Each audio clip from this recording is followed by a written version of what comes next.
जय श्री हरिभक्तांनो, स्वागत आहे आपल्या पवित्र पालिकेत अधिक मास पोथी 33 अध्याय. आज आपण ऐकणार आहोत अत्यंत प्रेरणादायी, हृदयस्पर्शी आणि जीवनाला नवी दिशा देणारा अध्याय 16, वाणीचे सामर्थ्य. भक्तांनो, भगवानाने मनुष्याला अनेक अमूल्य देणग्या दिल्या आहेत. डोळे दिले, कान दिले, बुद्धी दिली, पण एक अशी शक्ती दिली जी जीवन घडवू शकते किंवा उद्ध्वस्त करू शकते. ती म्हणजे वाणी. शास्त्र सांगते, मधुर वचन अमृता समान असते आणि कटु वचन बाणापेक्षा तीक्ष्ण असते. एक गोड शब्द तुटलेले नाते जोडू शकतो. एक कठोर शब्द जिवलग माणसालाही दूर करू शकतो. आजची कथा आपल्याला याच वाणीचे महत्त्व शिकवणार आहे. नैमिषारण्याच्या पवित्र वनात सर्व ऋषी सूतजी महाराजांचे प्रवचन ऐकत होते. तेव्हा एका ऋषीने प्रश्न केला, हे सूतजी महाराज, मनुष्याला मिळालेली सर्वात प्रभावशाली शक्ती कोणती? सूतजी महाराज स्मितहास्य करत म्हणाले, वाणी. ऋषींना आश्चर्य वाटले. ते म्हणाले, शस्त्रापेक्षा वाणी मोठी कशी?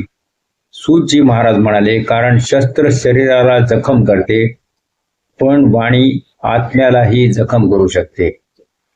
पूर्वी सुंदरपूर नावाचे एक गाव होते.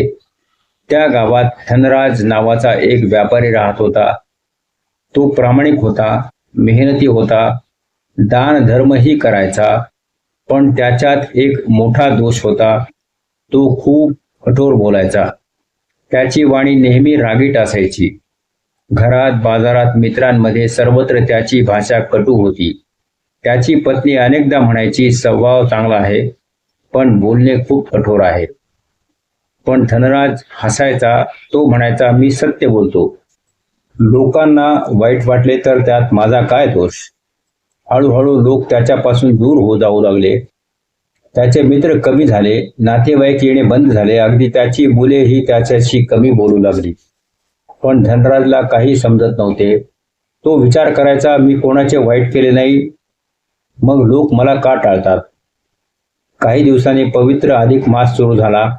गावातील मंदिरात एक संत आले. त्यांच्या प्रवचनाला संपूर्ण गाव जमू लागला. संत म्हणाले, दानापेक्षा मोठे दान कोणते माहीत आहे? लोक विचारात पडले. संत म्हणाले, गोड वाणी. कारण गोड शब्द मोफत असतात, पण त्यांची किंमत अमूल्य असते. हे ऐकून अनेकांच्या मनाला स्पर्श झाला.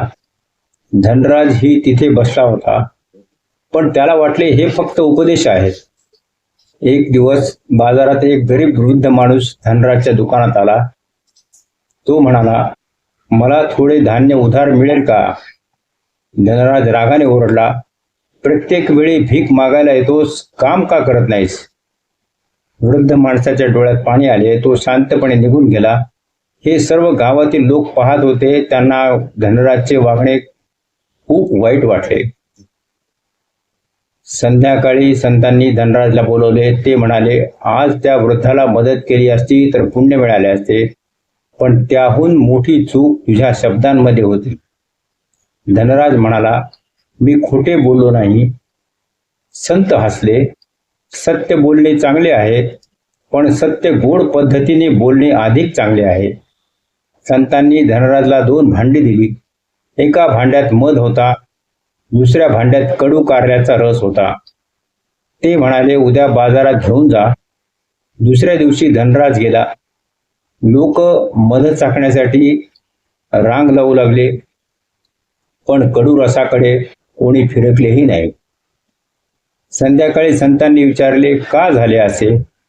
धनराज म्हणाला, मध गोड आहे म्हणून लोकांना आवडला. संत हसले. मग हेच वाणीबाबत का समजत नाही? गोड वाणी म्हणजे मध, कटू वाणी म्हणजे कडू रस. धनराज विचारात पडला. पहिल्यांदाच त्याला स्वतःची चूक जाणवू लागली.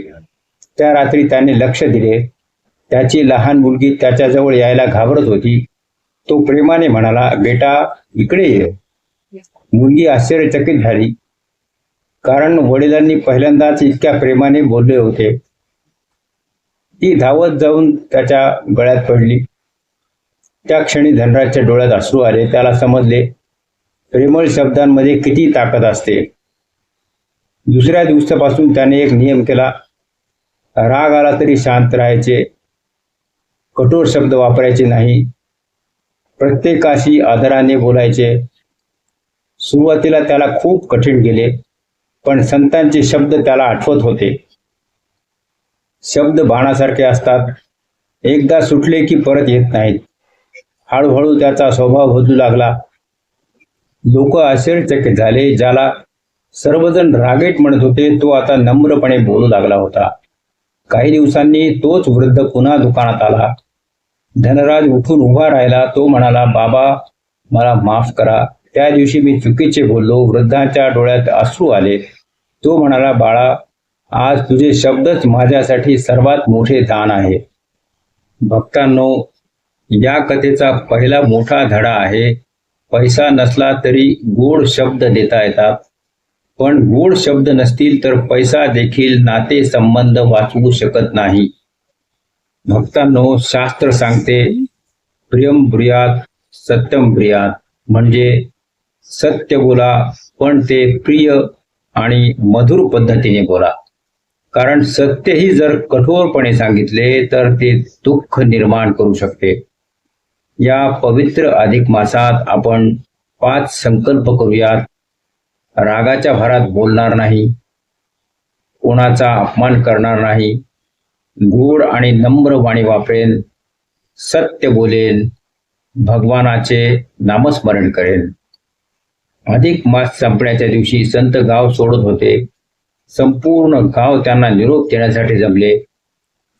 संत म्हणाले, लोक मंदिरात फुले अर्पण करतात, पण भगवानाला सर्वात प्रिय फूल कोणते आहे हे माहीत आहे का? सर्वजण शांत झाले. संत म्हणाले, मधुर वाणी, कारण गोड शब्दांनी एखाद्याच्या हृदयात आनंद फुलतो आणि जिथे आनंद असतो तिथे भगवानाचा वास असतो. भक्तांनो, या अध्यायाचा संदेश अत्यंत सुंदर आहे. कठोर शब्द नाती तोडतात, गोड शब्द नाती जोडतात. कठोर शब्द दुःख देतात, गोड शब्द आशा देतात. कठोर शब्द शत्रू निर्माण करतात, गोड शब्द मित्र निर्माण करतात.